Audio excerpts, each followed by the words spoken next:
Welcome to the Pathology course GICC 2018. I would like to thank you all for participating in this course, which accompanies our celebration for the 10th year anniversary of the PGICC. Please join me to welcome our distinguished international guest speakers. We have from USA, we have Professor Andrea Eliador, Professor Aisigar Sahin, Professor Roba Ali, Professor Sudishna Bandupatiai, and Professor Rania Bakar. From the UK, we have Professor Asma Faruqi, and from Romania, we have Professor Simona Stolnic. I would like to give a special thanks to the chairpersons of the first session, Professor Ahmed Abdelaziz, Head of Pathology Department, Cairo University, Professor Ahmed Al-Tawil, Professor of Pathology at Shams University, and Professor Nidal Higazi, Head of Pathology Department at Shams University. Concerning some logistics remarks, we have a special tight schedule this year, so we will be committed to the timing of each lecture, and all questions will be postponed to the end of the sessions. All mobiles are to be on a silent mode, please. Hope that you all enjoyed this year's course.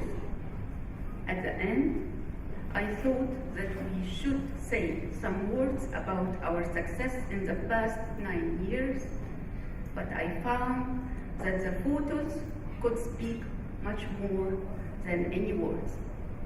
So please join me to watch some of our memories. Thank you.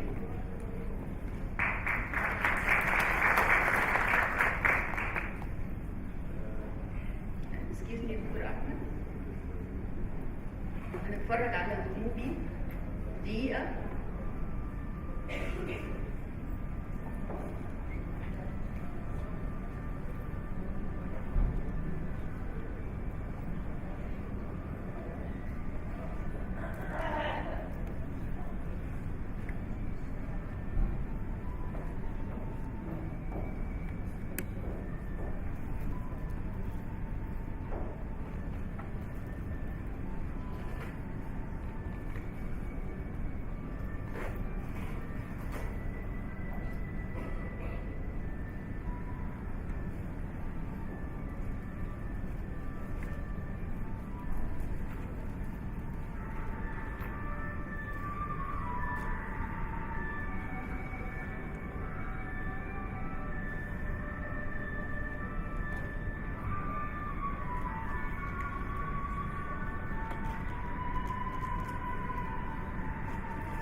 الحضرات who will start.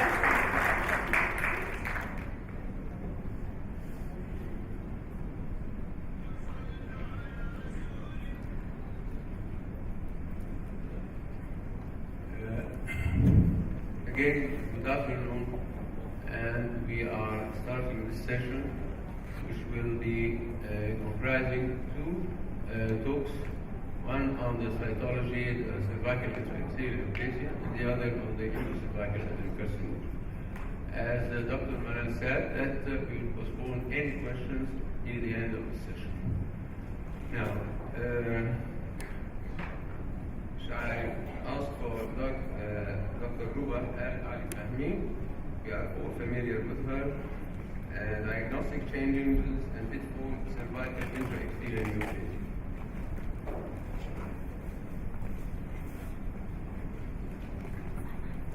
Assalamu alaikum. It's really a great honor for me to be back again here. Thank you so much, Dr. Manal, Dr. Nishan, and the moderator. I feel like I'm part of this conference after, I believe this is my 5th or 4 years. So we have a wonderful pathologist. I'm honored to be part of that. So thank you so much for everybody. Thank you for listening to me. And please interrupt me at any time. The lecture is very interactive. We like so much Cairo and the hospitality that I'm part of the National Arab American Medical Association. And we are having our conference this year in December here. So hopefully you'll join us as well.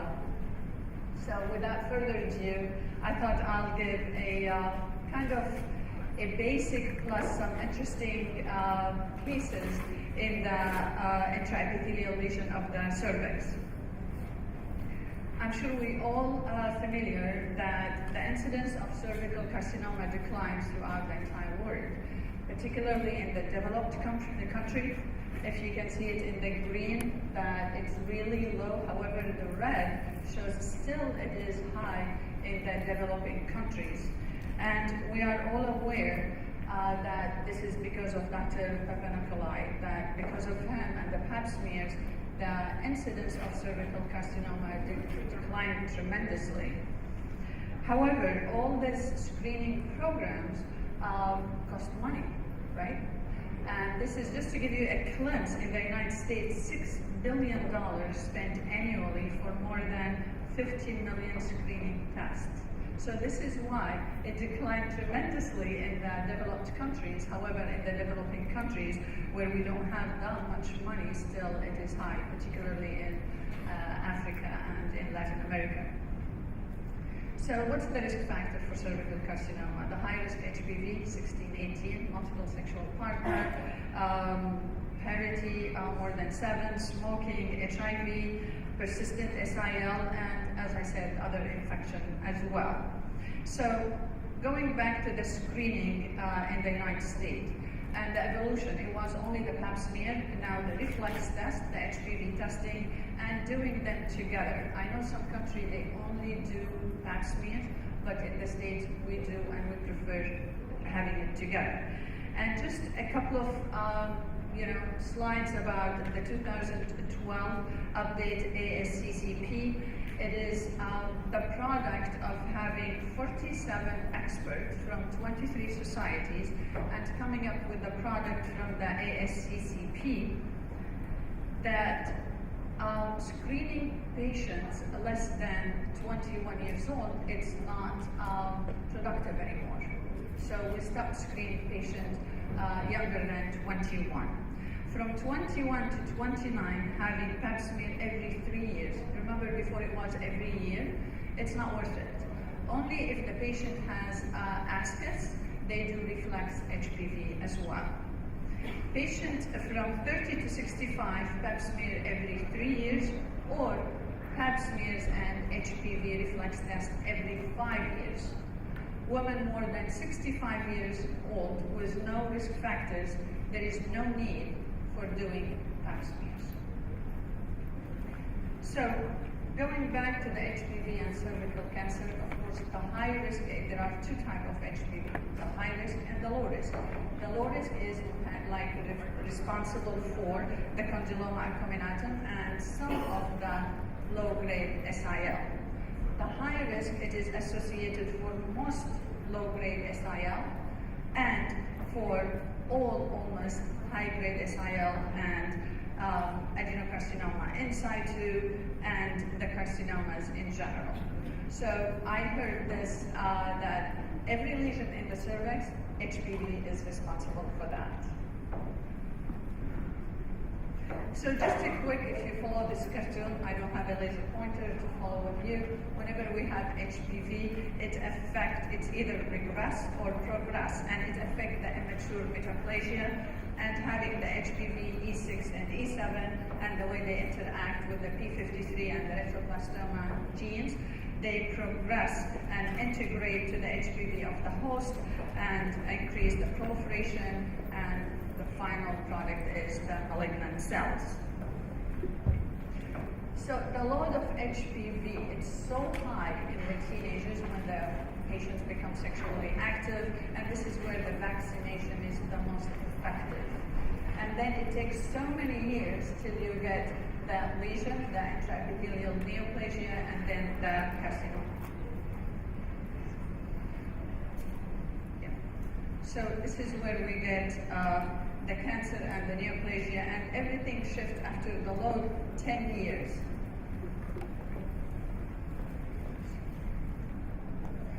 So the classifications of cervical intraepithelial neoplasia, I went through the history, multiple classification was there.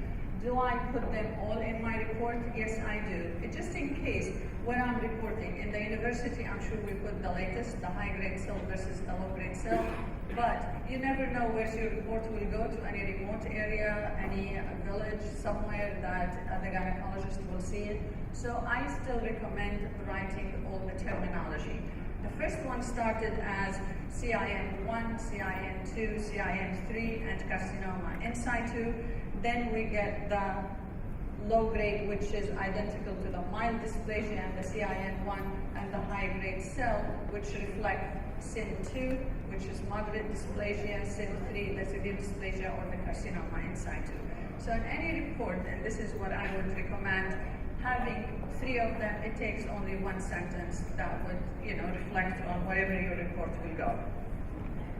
Colposcopy, this is a quick example from a normal one, high-grade SIL and carcinoma, and we'll put them one in. So the normal, you see the line in the colposcopy, it's between the ecto and the endocervix, very remarked.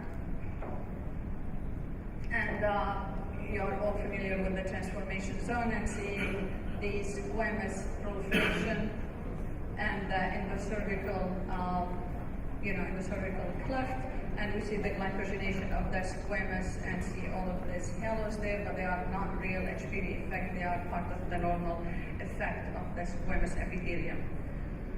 Okay, the low grade, I'm a Mac person, so whatever I touch here is not working for me. Okay. The low grade, it is the morphological sign of recent infection of HPV, right? And it is necessarily but not sufficient cause of cancer. And in a group of quality assurance, they found 46% of biopsies that they read from the cervix, they were low grade. However, they missed 40%, they called it benign, but they were low grade. Is it really a sin to miss them? No, most of the time they progress. But what's the sign for that? Seeing the basal parabasal proliferation, the nuclear enlargement, the racinoid cell membrane, and the nuclear membrane irregularity, the mitosis limited to the lower third, and the cheleocytosis. An example, looking at the proliferation at the bottom, some mitosis here, parabasal, sometimes you might see parakeratosis, I meant, and hyperkeratosis. Another example, looking at the racinoid effects and the halo, but the cells start getting larger. Look at the mitosis here. Would I call this right away low-grade SIL without any additional stains? Would you? I would do P16 and PI67 in this case. And how about the high-grade SIL? It is occur in older age group generally, and the prevalence in the Western world from 0.5 to 1%, and the rate of progression to cancer 0.5 to 1% if untreated, and of course it depends on the patient's age, the size of the lesion, and the HPV status. Predominantly it is 16 and 18 HPV. And this is the mosaic, we call it in the colposcopy sign. And microscopic features, it's the epithelial proliferation, the nuclear enlargement, nuclear hyperchromasia, and the nuclear membrane irregularity, high NC ratio, and the mitoses. We have this mitosis and raising up to the 2/3 of the proliferate, of the thickness. This is SIN2, high-grade SIL, moderate dysplasia. This is the way I signed the case. Another example of replacing the entire thickness of the epithelium with, like the cells are identical to each other more or less, with mitosis all over and high NC ratio and hyperchromasia, irregular nuclear contours. Another examples, or if you call it carcinoma in situ versus high-grade SIL versus SIN3, they are all identical. And I'm sure we do not disagree on this. And you're all aware of that high-grade SIL can replace the endocervical cleft. And this is the way we see it here. And it's half of it in the cervical gland, the other half it's affecting the squamous metaplasia, and it's becoming endocervical cleft involvement with high grade. High power on this. So in this low power, the HPV and the high grade SIL, we can see it at the same time as the endocervical adenocarcinoma in situ. They are the same HPV 18 and 16, and we see it from 50 to 70% of the time. Looking at the high power, you see the adenocarcinoma in situ together with the high grade SIL. So what's the differential diagnosis? Is there any benign lesion that they look similar to the high-grade SIL? How about this case? Would you call this high-grade SIL, moderate dysplasia, or would you call it benign? What do you think? Well, let's see high power. This is transitional cell metaplasia. It's very similar. We see it most of the time in elderly patients. It's atrophy. How about this case? That is something we call a typical immature metaplasia, and this is the differential diagnosis with high-grade SIL. Would I sign this case without any additional stain? Would you? Well, raise your hand if you do. No. We have to do P16 and Ki67, but just to give you brief, quick examples that it can be confusing. And this is high power that all of these are benign, and the chromatin is different. It is immature metaplasia. How about in this case? I lost you. I didn't touch anything. Oh, no, don't put it in this mouth, it's you. So when you see inflammation, acute inflammation up there, and when you look at this typical metaplasia, so high power,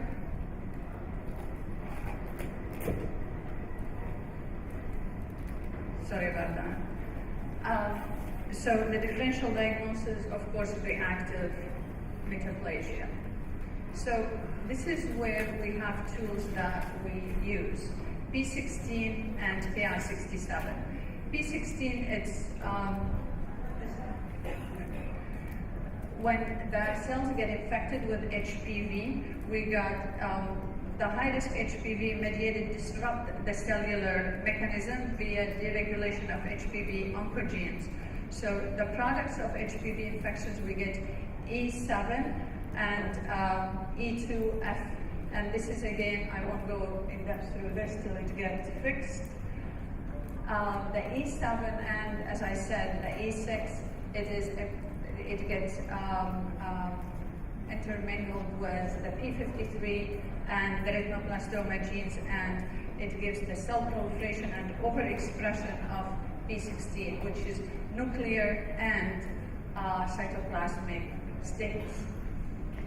So one more time, it is diffuse strong expression, cytoplasmic and nuclear in high-grade HPV. It can be positive in normal, however, it's patchy positive. It's not, don't go forward, just fix things. Well, one time, I'll tell you this quick story. I had to give a pathology presentation without a computer, so just imagine. So this is not the worst thing happened to me. Okay, things can happen, and it's a technical, so you can see the slides after that, and you can go look at it with me as well. So it can be positive in normal as well, but patchy positive. It won't be that block of stains. This is when we call it positive in high-grade HPV. So the next slide here, showing one more time, remember it is HPV 18 and 16. So it's positive in high-grade SIL, CIN 2 or 3, and it's almost the whole replacement, or the way we call it, a block of positive states. The other small down here, would you know what it is? It is the AIS. It's the same HPV, so it is as positive as that. Look at the way it is in the negative or the low-grade SIL, so patchy. It's not as positive. So it is not any brown stains, we call it positive, it's how do we read the stains. It's that intensity of the stains. Yeah, that's not good, right? No problem, take your time. And this is also, it can be positive in the tubular metaplasia in the endocervix, and we call this mosaic expression. So this is benign, this is not endocervical adenocarcinoma in situ. This is not AIS. So we call it mosaic expression. Wonderful, we got it? Thank you. But it is not, I know we all say, we'll do P16, but it's way better when you team it with Ki67. It gives you the entire story.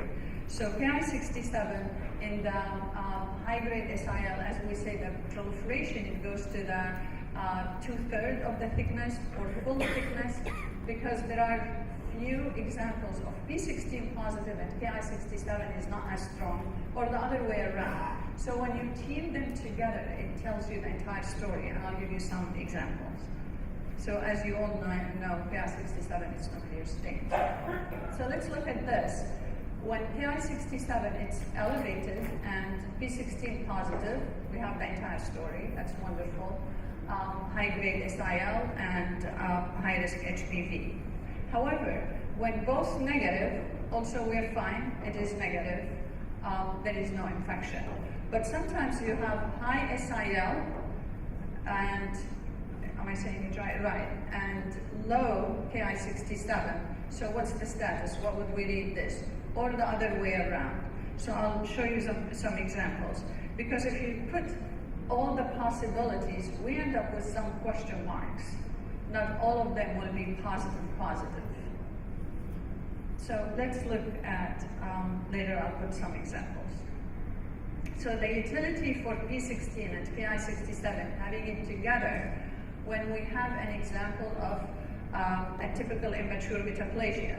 So a typical immature metaplasia, it's either benign or high-grade SIL, right? From the H&E by itself, it's so difficult to tell. So this is where we use both P16 and Ki67.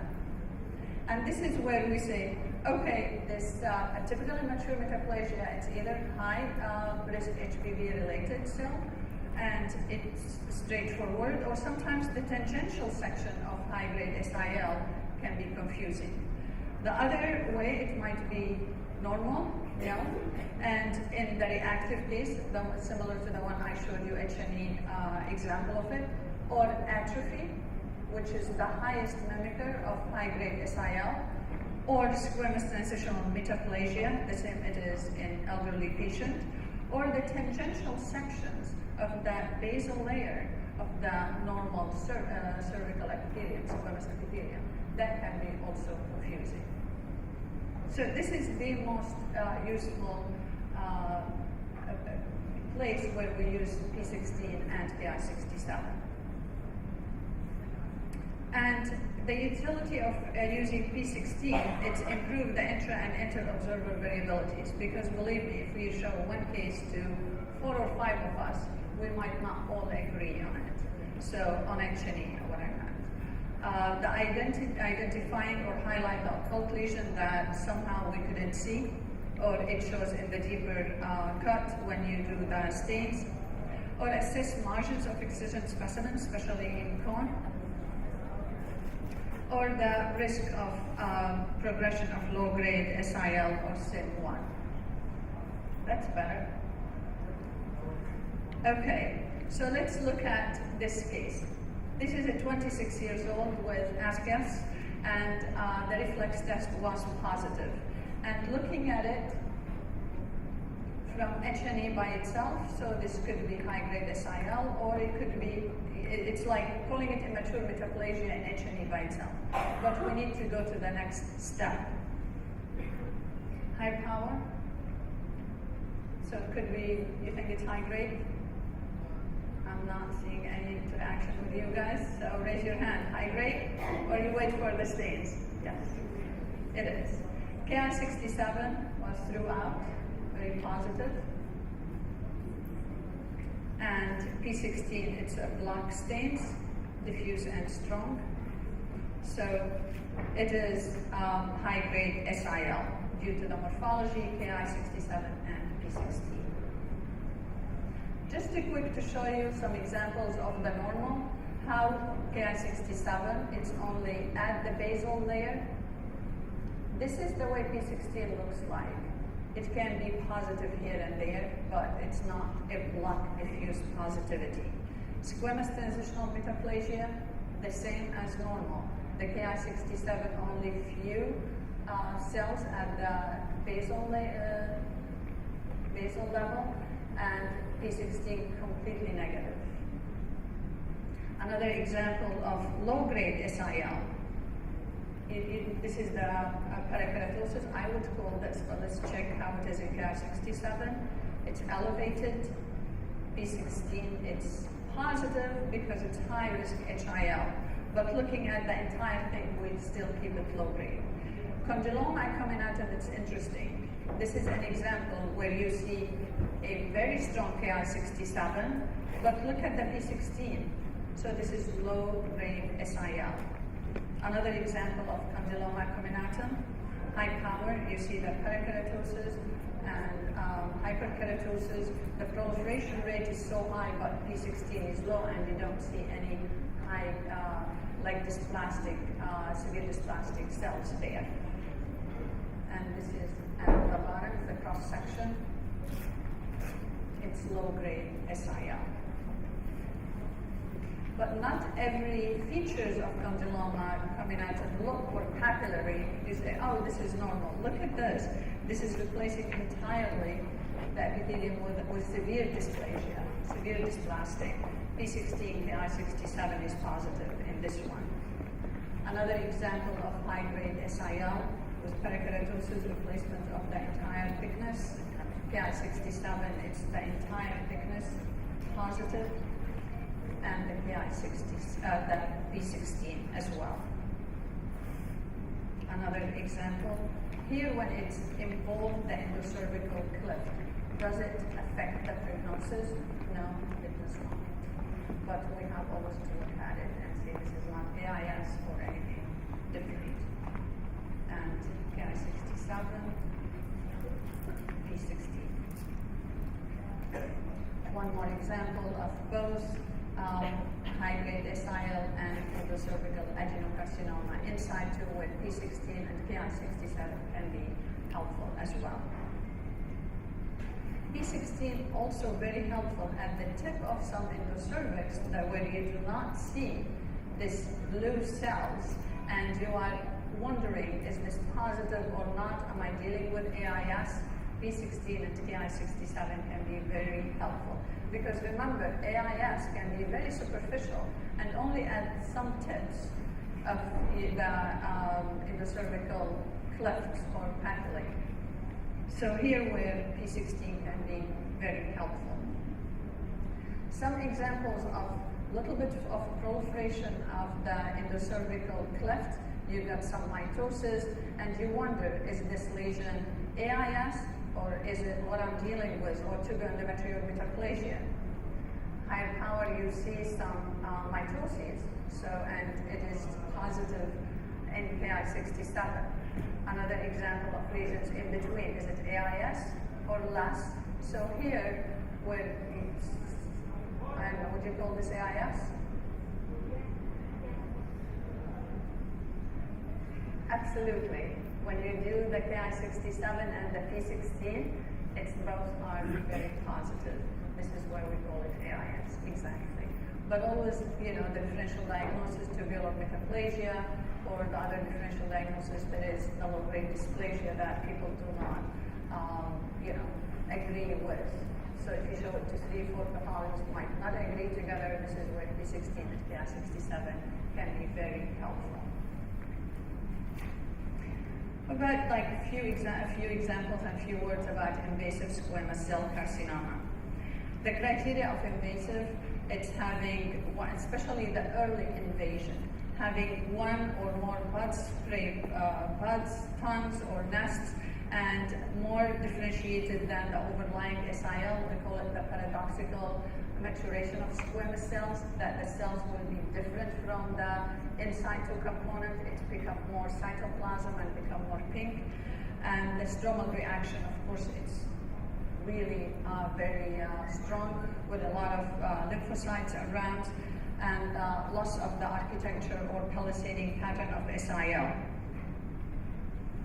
Looking at very obvious example of invasion, or you could say this is tangential sections and only the border got invaded. So, and it becomes very tricky when you do the depth of invasion. So where would I measure it? And I'll tell you why it is so tricky, and it is so important because of the staging and the management. What are we doing with this patient? So having a few examples of having some nests and getting a little bit more cytoplasmic here, but we don't disagree that this is invasive, right?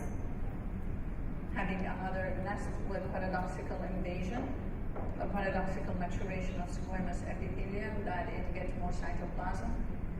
And excuse me if I'm not saying every word is right, it's my jet lag to start acting up.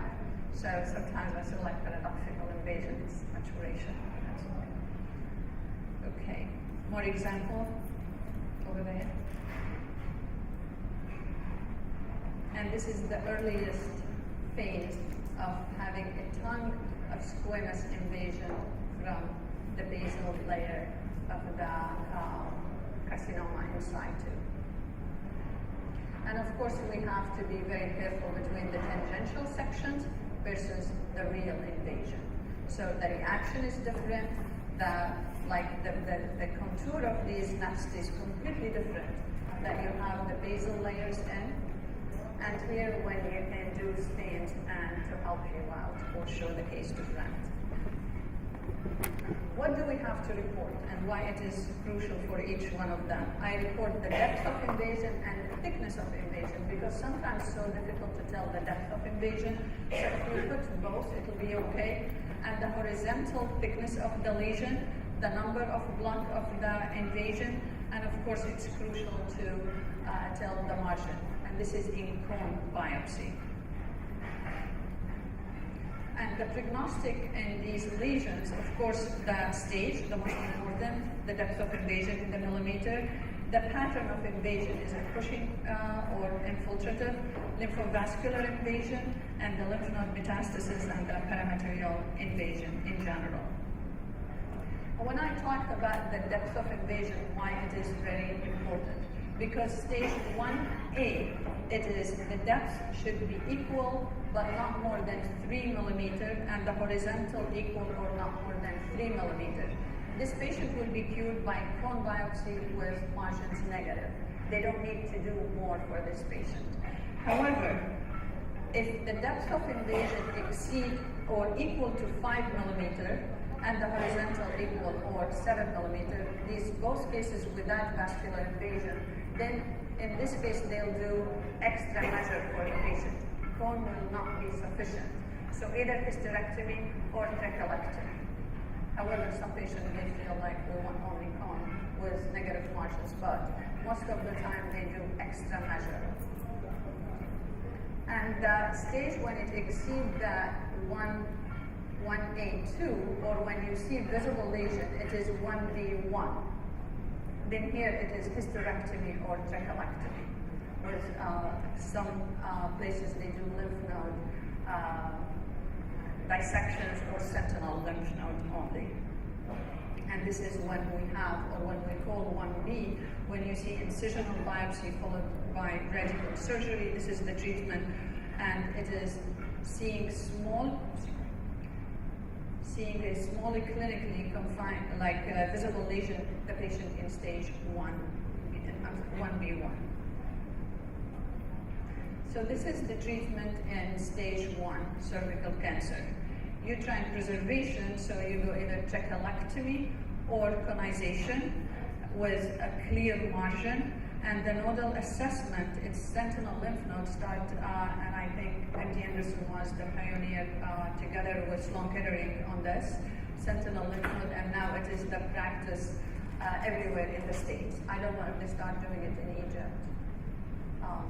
Do you do sentinel lymph node for cervical cancer? Not yet. And we start doing it in endometrial carcinoma as well, sentinel lymph node. So it's the same as the breast. They inject the patient with dye, where the dye will go to the first lymph node, they take it out. Some places they send it to frozen section, or we do it for permanent. We do exactly the same levels with cytokeratin stage every third, like 3 levels, and we assess it. So if it is positive, they go back and take all the lymph node, or they do radiation therapy. You do it in Romania? They do. And in England, I believe.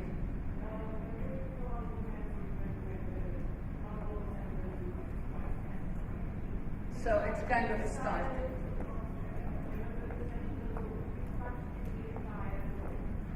Only 3 levels. It's the same as the breast. We use the breast protocol, and this is what it's: melanoma, breast, now cervix, and endometrial. They do sentinel lymph nodes.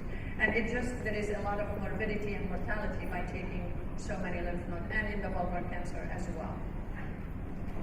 I don't know how I'm doing with time. I can, you know me, I can speak the whole day. So I'm doing okay. I can go over my practical cases.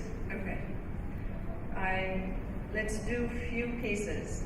This is question mark low-grade SIL. Let's say she's 25 years old. Do you agree, or do you want to do stains? Stains. Ki-67 sparkled throughout. So it's elevated and positive in all level. P16, it's at that basal layer only, but it is positive. So your final low grade, or would you go high grade? 50-50. We call it is positive and diffuse, the stains. But based on all of them, we kept it low grade SIL. Remember, low grade SIL can be effect of high risk HPV. Okay, so you do both. Histology, it's the entire story together. It's not only one. So we kept it as low grade SIL. Agree? Okay, another case. 28 years old. Ask us, and they repeated it for the reflex test. It became HPV positive, like high risk HPV, and the question is, this is a typical immature metaplasia. Agree? So can we keep it a typical immature metaplasia? No, we need to do stains to say, is this normal or high grade? High power, it's the entire, it's similar to the first few pictures I put for a typical immature metaplasia. Ki-67 sparkles throughout. So, what do you think about this? What do you expect P16 to be? Is this positive? This is very few, right? Right. So P16, do you expect it to be positive throughout? You don't. How about this one? It is positive. It's a block positive. This is one example as low Ki67 and high P16. Remember her reflex test, high-risk HPV was positive. So putting the whole story together, the high-risk HPV, block of P16, I know low Ki67, but at the end we favor high-grade SIL. Okay? It can be tricky, but it's the entire story together. Excuse me. Please. I'm very sorry. I have to ask a question about this. Please, absolutely, of course. If you have mitotic, why do you depend on the mitotic figures and the level of mitotic figures? Such a case, because I didn't see any mitotic figures. Although you did the Ki67 and P16, and it was positive. That's a wonderful question. I fully agree. It's not all of us who we do Ki67, but we recommend it to help you put the entire case together. So it's additional tool. Is it 100% I have to do it? No, so many people they don't, but it's an additional tool to put the story together. But P16, in my opinion, it's a must. Like the other completely opposite story when we have condyloma comminatum. Ki67 is diffuse positive, P16 completely negative. But the H&E will tell you it's condyloma comminatum, right? So when you have them together, it's an additional tool, but not a must, absolutely. I agree with you. Okay, how about in this pictures? Look at the, I'll let you look at it slowly. The story is there, 81 years old, cervical dysplasia, was called so many times, ask us. Okay? So finally they did biopsy for her. So is it high grade SIL versus atrophy? High grade, high magnification. So Ki67, it's barely positive, right? And P16, what do you expect it to be? It is negative. Okay? So you're right, I didn't surprise you or anything. It is atrophy. Okay, let's go over this case. It's in the cervical polyp, AIS, versus a typical tubular metaplasia. Let's go high power. And there is mitotic activities there. So, what's your diagnosis only based on H&E? Raise your hand if you say this is AIS. See some. How about if it is only reactive or tubular metaplasia? Raise your hand. Don't feel shy. It's 50-50, right? I can raise both hands. So, Ki67, you saw the mitosis. It's there, so it is positive. And patchy increased. However, P16, what do we call this pattern? Mosaic pattern. This is not positive. This is not diffuse positive. So this is what we call it negative. It's only reactive. It's a typical reactive tubular metaplasia. So with this, I would conclude this session. If you have any question, please let me know. I put a long case, but he said that we postpone the questions after the second session. But if you have any question now, I have 2 extra minutes. It's a very hot subject.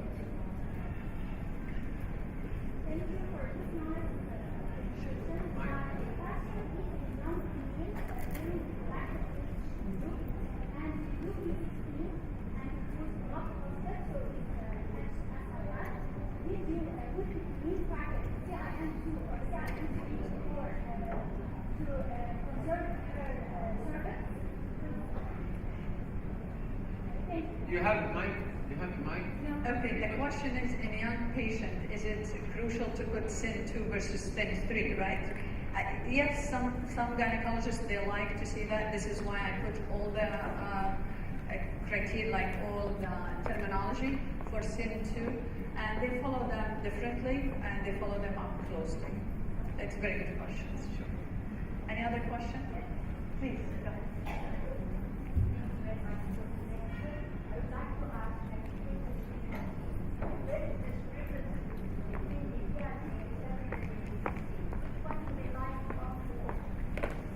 Okay, I know it can get right, but this is real life. It can be confusing, and you put the entire case together.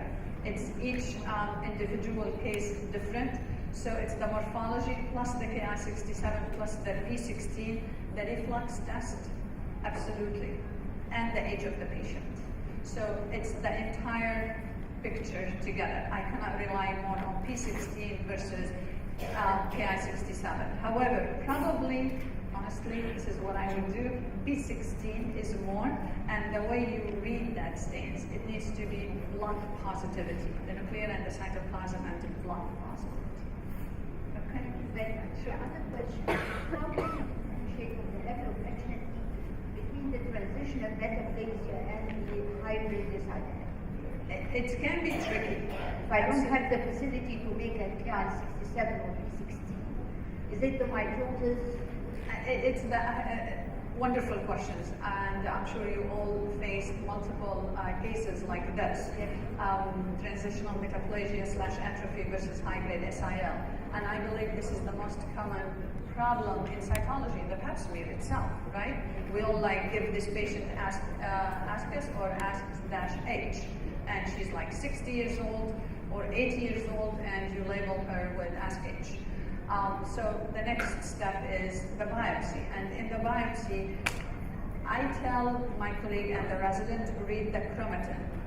The chromatin, it's more powdery in the transitional cells, and probably you agree with me. It can be tricky though. It's not easy said, and we show these cases to all of, we are 5 GYN pathologists in our department. We look at the case all together, but the stain is the most helpful one. If not, I read the chromatin and the contour of the nuclei.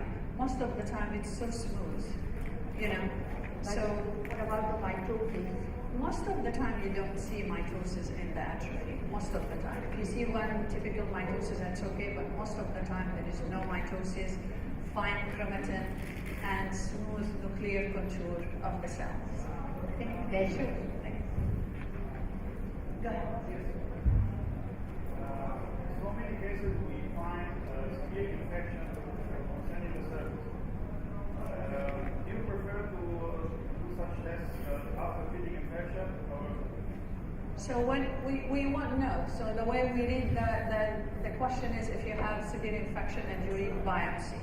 Yeah. And it gets very difficult to read, and you don't want to give dysplasia in this scenario. Yeah. So I would describe the case, and I put a comment that acute and chronic inflammation might be reactive. However, I would see this after that, rebiopsy is recommended. But I would do still the stains, P16, I would do it, because you might have both severe dysplasia and inflammation, so you don't want to miss these, cases. Is it preferable to treat infection first and then eat biopsy? Again, I'm not the gynecologist. I would like to see a biopsy after treatment. Yes, but I always say clinical correlation is recommended as needed. So I don't want to corner the gynecologist. You always leave it as needed or as indicated. Remember, we are in the States, there are so many lawsuits, so we don't want to hurt any of our colleagues, so we always put that sentence as needed, as recommended. Clinical correlation, I like to see another additional biopsy if needed. Yes, but I agree with you. We need to see that too. Thank you. Sure, thanks. Well, thank you so much. I'll be please. Yes. Well, you said if you have a low-grade squamous serial lesion, should I call this, I name it as low-grade squamous serial lesion without notification of HPV infection? No reporting. The patient is 40 years You old. put it low-grade squamous serial lesion. Right. It equals CIN1 Right. plus Yes. Yes. Yes. Actually, I do that. I don't put the HPV because the HPV we get from the cytology, and I don't like to say, okay, I'm looking at dysplasia, this is HPV. It is HPV if I like it or not, but I don't put that in my reports. I say low-grade SIL, come on, CIN1, come on, Lyme dysplasia, and we correlate. It's a part of CAP, the College of American Pathology. We have to say Pap smear, previous Pap smears showed, whatever the Pap smear showed, we correlated with the histology. It's part of our routine, reports. Even if you see polycytosis. It is, some people they put it, absolutely it is HPV, and from where this patient got it, it is HPV, but I do not write it. Okay. It's not P16 or 18. I'm sorry? Can you be sure that this is not P16 or 18? You will do it the Oh, immunoscopy. no, I cannot put that in the report. I don't. If it is right. The second question, you said that HPV 16 and 18 is present in half of the cases. Yes. Half of the cases. Yes. What about the cases which are negative? There are cases negative and there is dysplasia, and it could be other type There of. is dysplasia. Yes. But the 16 or 18 is negative. Right. So you have the KI 67 high, but with negative 16. Yes. Remember that in condyloma combinatum, Ki67 is so high, and it is low risk HPV. And some low risk HPV or other high risk HPV, not 18 and 16, can cause dysplasia. And dysplasia, it's not only get the HPV, it's other factors like, if patient has AIDS, if patient immunosuppressed, smoking. So they are all extra factors that they expedite this dysplasia and carcinoma. Thank you very much. Sure. I think we have a comment from Dr. Asma. I was just, your first question about polycytosis and low-grade SIL. My practice is, if I'm not 100% convinced that there is dysplasia there, the Ki67 is really low, and I know that the patient has got high-risk HPV because she's had reflex testing the minute she had an abnormal smear, I put in my report that the patient has got polycytosis. However, there is no convincing evidence of CIN. Nevertheless, follow-up in 6 months is advisable. And usually in the UK, they will be followed up in 6 months anyway. Because I am finding more and more, I don't know whether this is your experience or not. I mean, I do a lot of P16 and P67, and I completely agree with Ruba that doing both together is extremely helpful. And we do have these kind of cases which are blocked P16 and very, very low P67. And I put at the end that this patient has got high-risk HPV as indicated by the smear, and therefore P16 is positive. However, mitotic activity is low, P67 is low, and therefore, this would be in keeping with low grade. Nevertheless, please follow her up. And often, these are very young women. They follow them up once, twice, and they've set up an intense cervicitis on biopsy, and in 1 year's time, they're finding happy and high-risk HPV negative. So I'm just worried sometimes that we'll have a cohort of women who, on the basis of just P16, are going to have the legs and maybe get incompetent cervices and not be able to carry their pregnancy to term. So I'm very careful, and we discuss these cases at great length at the MDM. I don't know whether others agree with me or not. Thank you so much. Just to keep the time running, and I know Dr. Simon, I don't want to take from your time. Thank you, Dr. Asma. Thanks.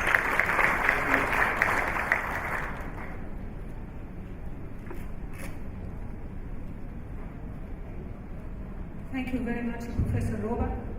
And I'm pleased to introduce Professor Simona Stolico from University of Medicine and Pharmacy of Târgu, Romania.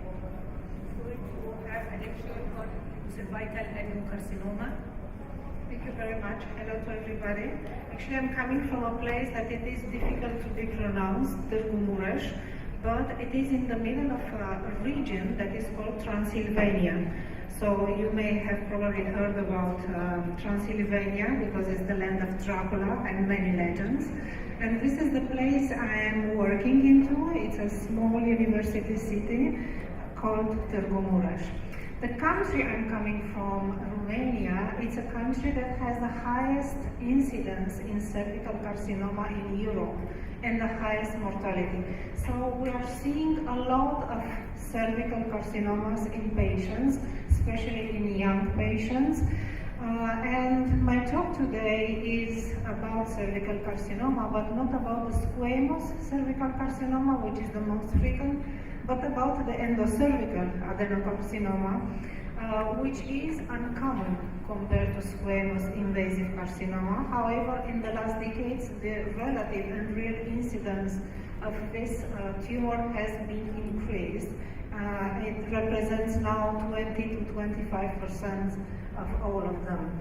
And my first part of the talk is going to be about a system that has been developed in the recent years, which is called the Silva system, and it involves the management of this endocervical invasive adenocarcinomas. Because we have very well standardized parameters for diagnosis and management of invasive squamous carcinoma. However, today's specific and practical pathologic criteria for the assessment of invasive endocervical adenocarcinoma have not been successfully developed. We use the same definitions and the same staging system for both of the lesions, even the two lesions are completely different. And the management of cervical adenocarcinoma is currently based on the FIGO AGCC stadialization, which takes into account the tumor size when the tumor is macroscopically visible, and the depth of invasion, the DOI, when the tumor is microscopically detected. However, in the routine practice, we have difficulties in diagnosing the presence of invasion in early stages, and the DOI is very difficult to assess in most of the cases, especially in some of them. The criteria for invasion, we have very well known criteria as the presence of single or incomplete malignant glands into the stroma, stromal desmoplasia, and the presence of LVI. But while these parameters are not very well established on your case or difficult to detect, then we have to base our diagnosis on the loss of normal lobular configuration, the presence of malignant glands beyond the limit of normal glands, and glands adjacent to thick-walled vessels. And this is an example of a case which can be difficult because, as you can see, there is a cystically dilated gland or crypt, you may call it however you want, and some part of it is lined by a normal epithelium, however, the other part is lined by an abnormal blue color epithelium which has micropapillae. So this is an in situ adenocarcinoma. But in the vicinity you have a more complex lesion, cribriforming and micropapillary, and this part of the lesion is difficult to diagnose as in situ or invasive. Why is it difficult to determine the DOI in glandular lesions? Because the normal epithelium is invaginating into the stroma, into the cervical wall, and is producing these glands or crypts, which are very different in size and shape in normal glands. So this becomes very tricky. Determining the gland or area from which a subtle invasive adenocarcinoma arose can be very, very difficult. Which are the cases in which the assessment of DOI is difficult? Extensive in situ adenocarcinoma, superficial invasive invasion, superficial observation, presence of normal mucosa overlying the main invasive component, and polypoid configuration. Like in this case, you see normal glands in the cervical stroma, and the only abnormal lesion is on the top, actually, like a cake lining, and and it is composed of abnormal glands, but from which to determine the DOI is very difficult to assess. So in these cases, we end up by measuring the tumor thickness, the polypoid area, and the true invasive part that we are sure it is invasive. And this can upstage the tumor since it will take into account also the polypoid area. And you also have to remember that in 20% of the cases, it is not possible to clearly distinguish the incisor from the invasive component. The treatment, however, is based on the DOI. In early invasive adenocarcinomas, we have 1A and 1B. The 1B is the one that is clinically detectable. However, in 1A, we have 1A1, in which the DOI is less than 3 millimeters, and 1A2, in which the DOI is in between 3 and 5 millimeters. Of interest, the presence of LVI, the tumor histotype, and grade are not included in the FIGO AGCC staging system. So this slight variation of the DOI has a very important clinical implications, and we, as a pathologist, we are expected to report this DOI in our histopathological report. And why is that? Because the treatment is based on this. Because if you read the NCCN guideline, the 2017 version, you are going to see that the cases that are stage 1A1 with negative margins and no LVI are going to be treated very conservative, while the ones that have positive margins, have LVI, 1A2, 1B1, and 1B2 are treated extensively with total hysterectomy, radical hysterectomy, and lymph node dissection. So carcinomas that have a DOI with more than 3 millimeters are at risk of presenting lymph node positivity. So this 3 millimeter DOI is the cutoff, and we are expected to provide this cutoff. Now, the lymph node dissection is the standard surgical treatment. However, it is associated with a lot of morbidity, like bladder, sexual dysfunction, lymphedema, neuropathy. And Dr. Roma gave me this picture to present you, but I'm sure you're going to see this in your routine practice. This is a patient that underwent radical hysterectomy and lymph node dissection, and she developed a very massive lymphedema of the lower limb with functional but also aesthetic complications. So we have a couple of questions. First, is it necessary in these early invasive adenocarcinomas to treat them radically? Because if we do only a cone, this is not going to be associated with any other complications after the cone. But if we treat them radically, you see in this paper that was presented at the USCAP in 2012, half of them presented complications. The second question is about the safety potential of conservative management in early invasive glandular lesions, because according to all these publications, most of the cases that are in stage 1A1 and 1A2 do not have lymph node metastasis and do not develop recurrence. And the most important question is the following. Since most of the patients will receive lymph node dissection, but most of the patients with lymph node dissection will not present metastasis into the lymph nodes. And the surgical treatment is based on this DOI, which is difficult to detect. Are there any other morphologic parameters that can help in order to have the best diagnosis and best treatment? And this has been done in the last years with a large group of people from different countries and different institutions, and the goal was to spare unnecessary lymphadenectomy. It started with this brilliant pathologist, I'm sure most of you know, Dr. Elvio Silva, working in MD Anderson in the United States.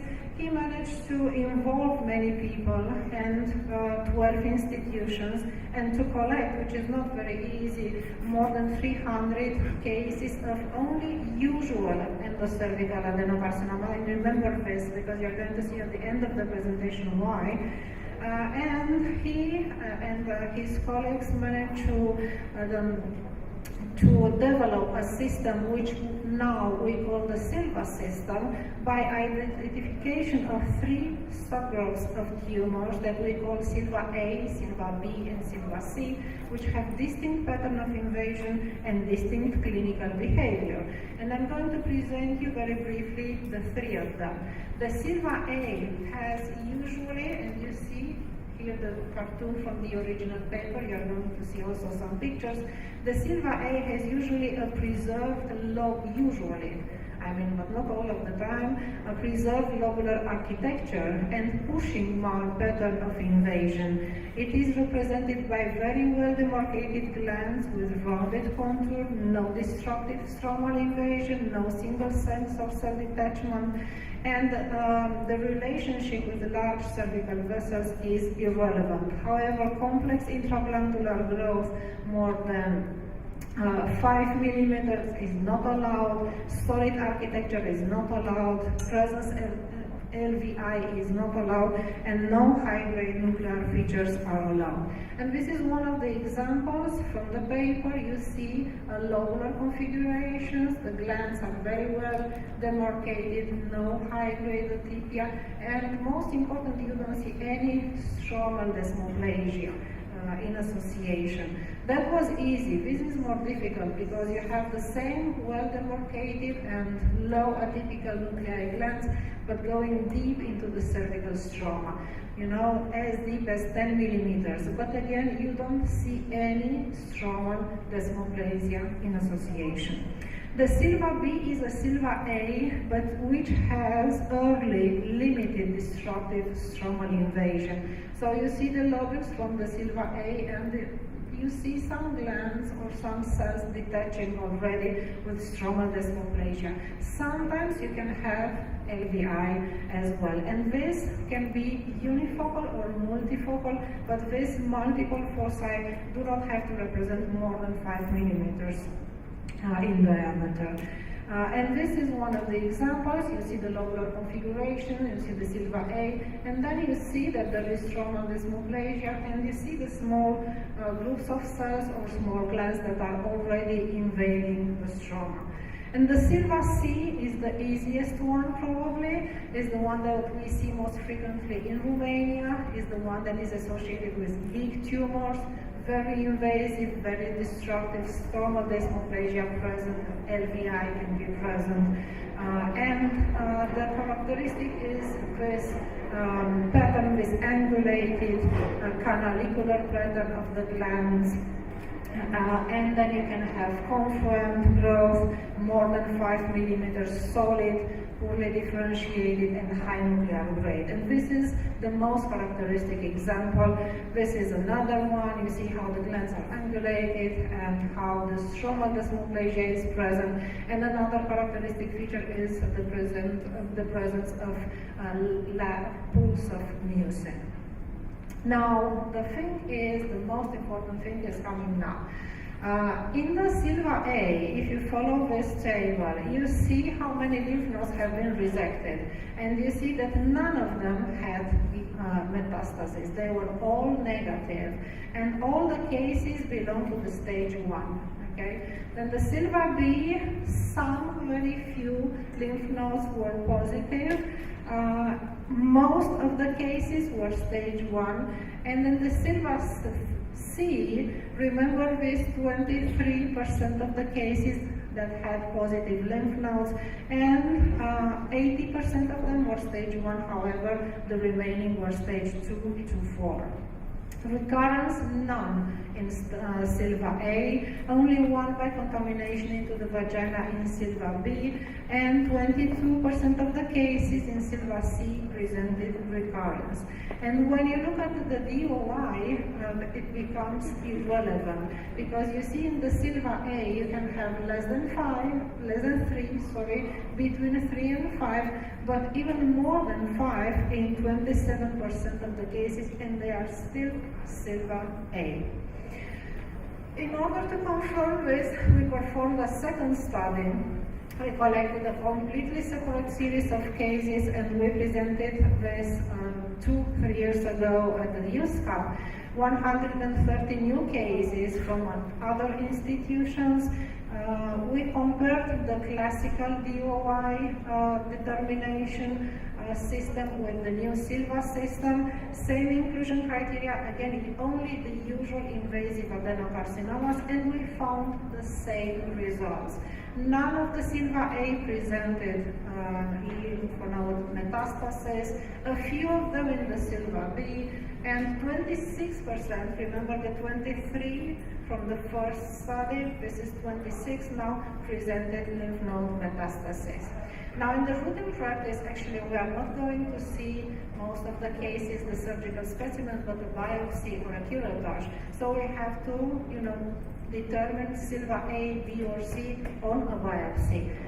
And remember, when you're going to see these very well demarcated glands with low atypical nuclei and somehow doing a kind of lobulation, lobular configuration, that this would be a Silva A, while when you see this angulated and canalicular pattern with stromal desmoplasia, this will be a Silva C. And why is this? Because Dr. Roma in 2016 already established some guidelines for the treatment. For the Silva A, conservative treatment is indicated. For the Silva B, we have to do the sentinel lymph node if it's possible, and especially the cases that are associated with the presence of LVI and have the lymph node, sentinel lymph node positive, will have to go to radical and extensive lymph node dissection, while the pattern C has to be treated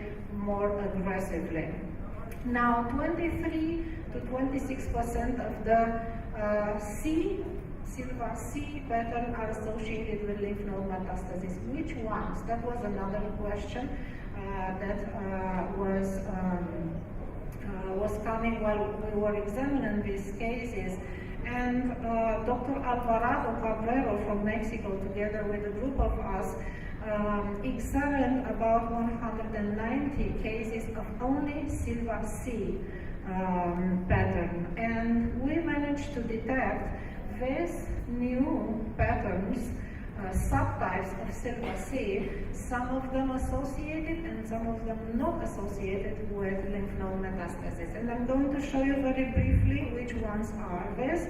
Diffuse destructive is the classic C, Silva C type, but then we have this confluent, we have very confluent glands, almost none, no stroma in between, and this is more than 5 millimeters in diameter. We have the solid component, which you can see here. We have this linear destructive. We have the papillary pattern at the superficial part, and then in the base of the tumor we have this linear destructive pattern. We have the micropapillary pattern. If you do breast pathology, you are familiar with the micropapillary invasive breast carcinoma. It is the same in the cervix.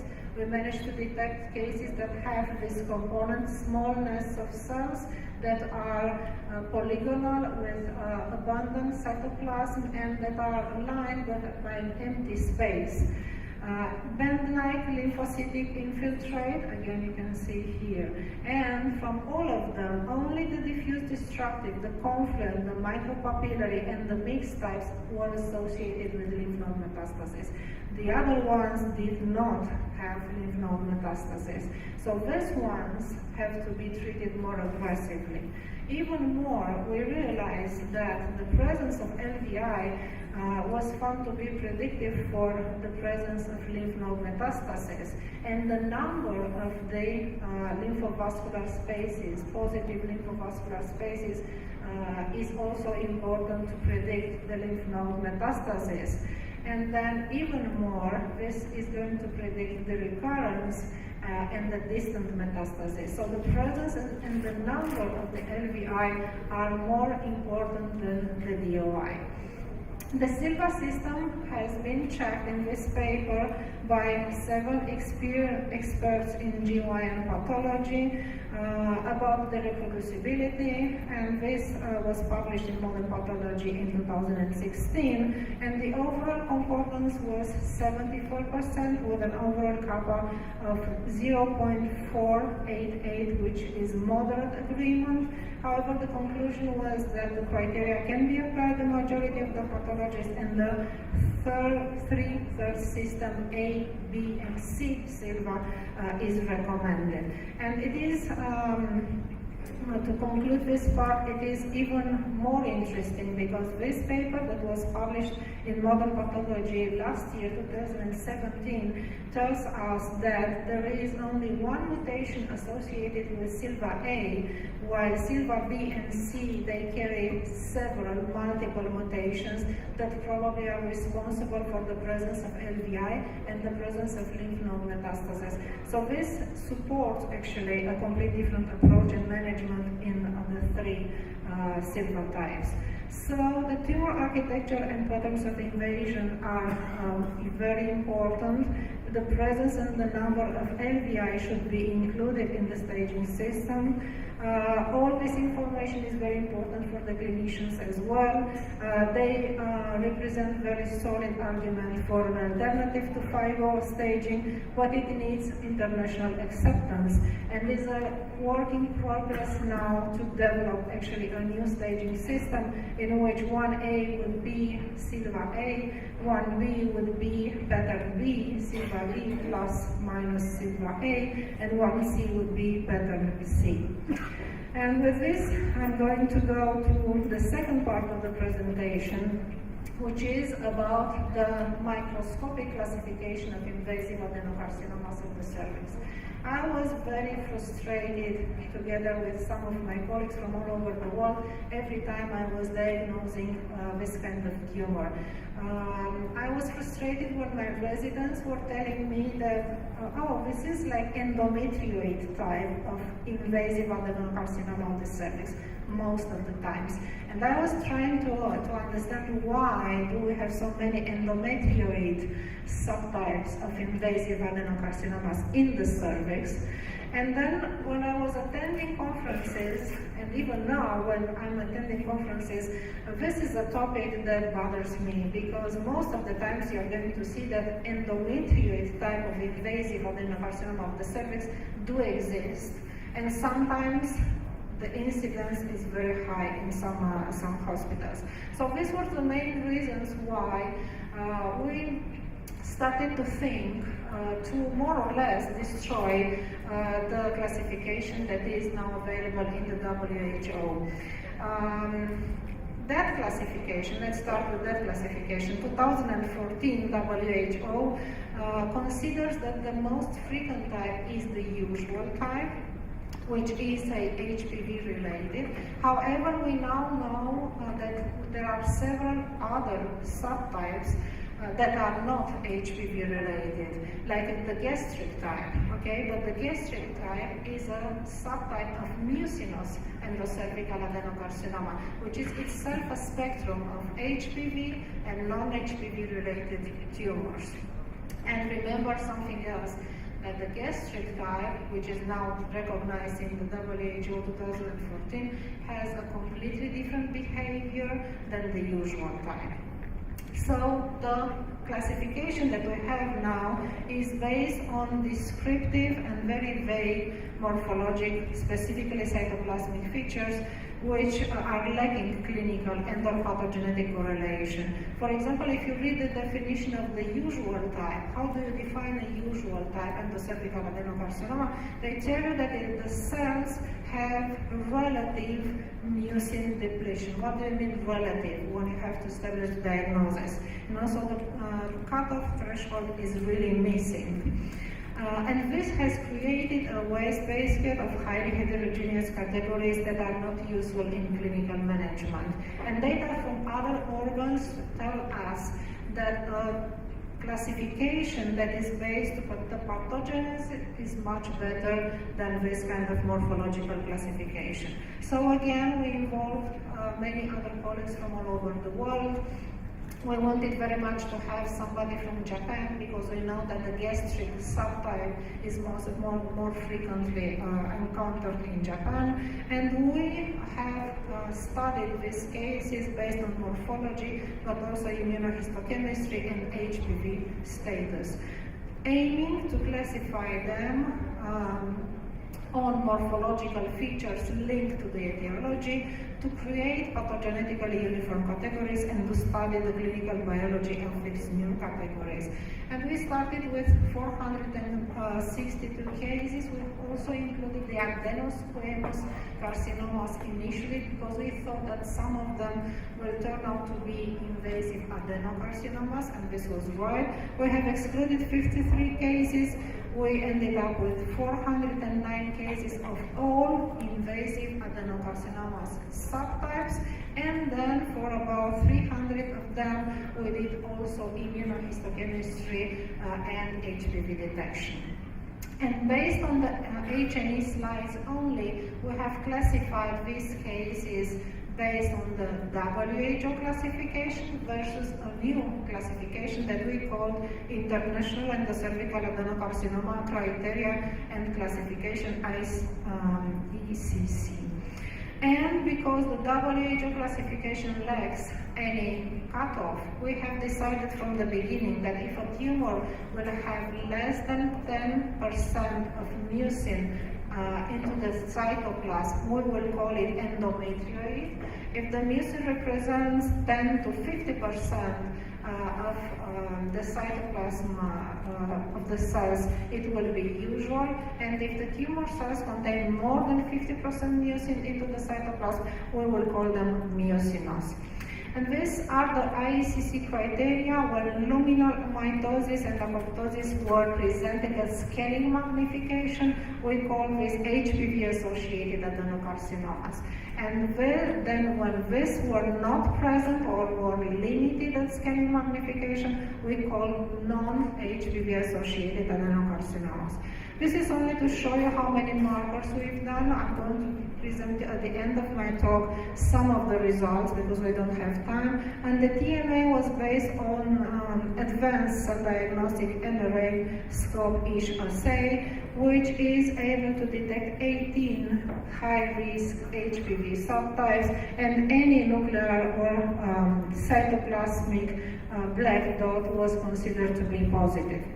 Now the results. When we have classified the cases according to the WHO, the most frequent subtype was indeed endometrioid. Can you believe that?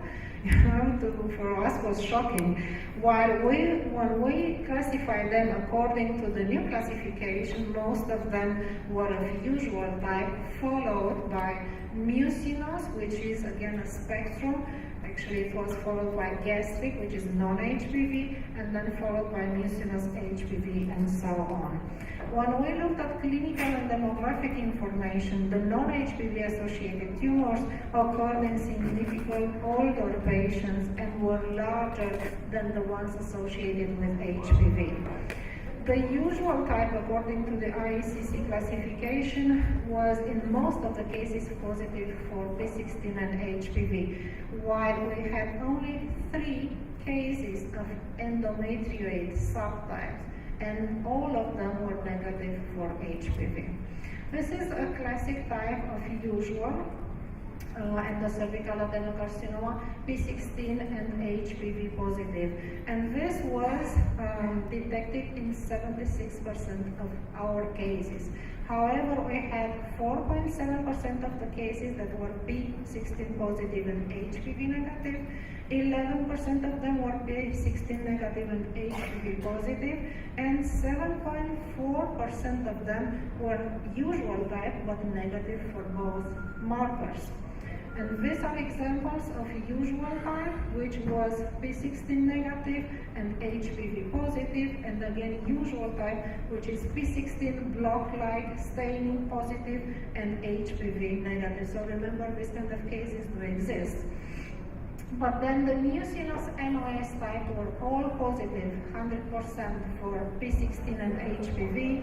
Then the mucinous intestinal, most of the cases positive for P16, but all of them positive for HPV. And the gastric type, remember that 1/3 of the cases were positive for P16. I'm going to tell you why, or at least why we think it's possible. However, all of them were negative for HPV. And the 3 endometrioid subtype cases were all negative for HPV. However, they were all positive for P16, which is not shown here. And why is that? Because they were high-grade endometrioid subtypes of invasive adenocarcinomas, which, like in the endometrium, can be P16 positive. Recurrence rate was higher in the non-HPV than in the HPV-associated carcinomas, and the mortality rate is higher in the non-HPV than HPV-associated adenocarcinomas.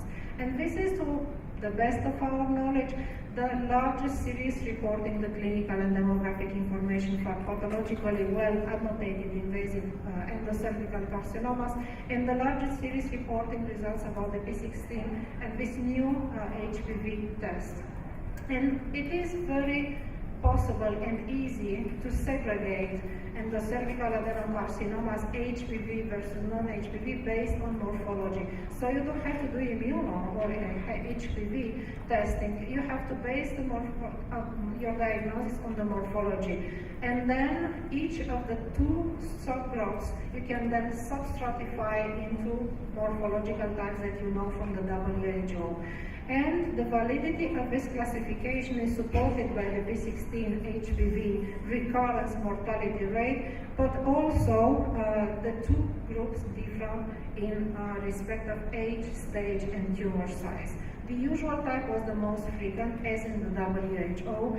The mucinous is a spectrum containing HPV and non-HPV tumors.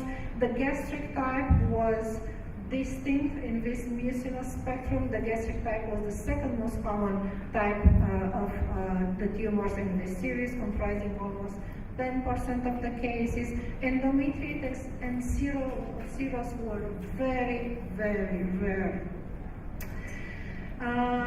Usual type in this classification, 92% of them were positive for either P16 or HPV, and 76% of them were positive for both. And this is in agreement with other publications like this one in 2014. Very important is that HPV test is a more robust marker in diagnosing these tumors than P16. However, as I told you, some of them were P16 negative, even being usual, and some of them were HPV negative, even being usual type. And even there are precedents in the literature for this situation. We try to find possible explanations for this, and these are some of the explanations. We did immuno and HPV based on TMA construction, so we didn't see the whole tumor. So probably some of them that were negative in the TMA could have been positive in the large section. Then we collected cases from all over the world that were older than 5 years, most of them. Different fixation, different method of fixation, different time of fixation. And then, last but not least, it is possible that the HPV subtype associated could have been some HPV subtype that was not listed in the 18 subtypes that are recognized by this test. Another possible explanation, very unlikely though, is that it can represent this kind of negative P16 and HPV usual type. It can represent an unusual morphological variety of gastric type, like this paper which talked about this kind of cases. However, I have to tell you that none of the tumors in our series was positive for HIG or more.